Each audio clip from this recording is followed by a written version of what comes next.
Today we're going to learn about the id, ego, and superego. Does anybody know whose theory this is? Your mom's? No.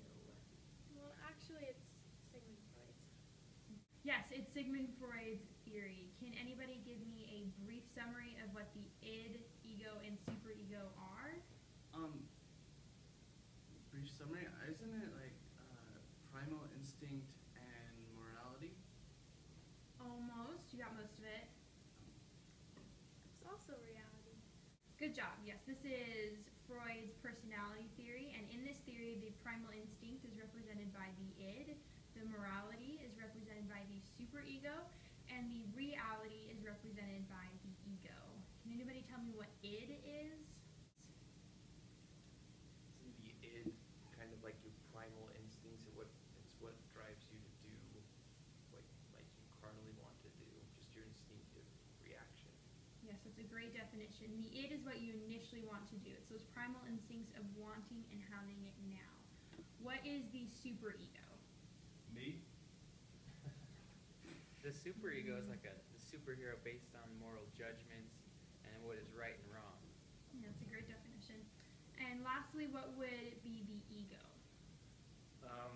I think the ego is kind of the happy medium that thinks about what's more socially acceptable and kind of holds on, satisfying the needs of the desires of the id. Yeah, it's perfect. The ego is the happy medium in between to balance out the two. It assesses reality and makes the best decision. But we don't always follow what the ego advises us to do. So imagine this. You come home and your roommate made a big, delicious cake and you really, really want to eat that cake. It's big, it's your favorite flavor, it's lathered up in frosting. What would happen if the id were to take over? What I did last night. So I think if the id were to take over, in that case you would just shove the cake in your mouth without thinking about it. It just kind of naturally happens. It's your instinct. Yeah, You wouldn't exactly. really care. That's what I did. See? You really want the cake, so you're just going to eat the cake because the id is like, I want that cake, I'm going to eat that cake, it's my cake, and then you eat it and then the whole cake is gone. So what would happen in this situation if the superego were to take over?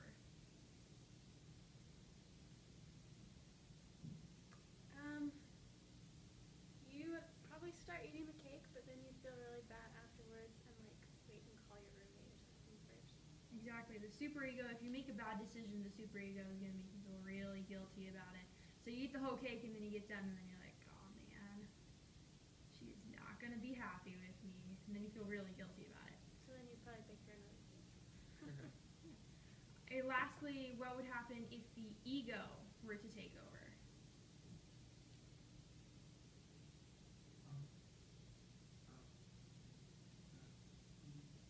If the ego were to take over? Yes. So,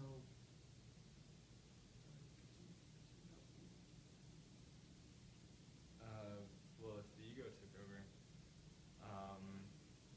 I think that part of the personality would stop and maybe wait to ask the roommate before eating it, kind of think about what is okay or better in that situation to do.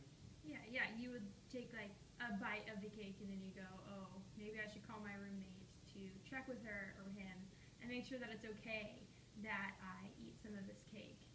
So, good job, class. You are dismissed.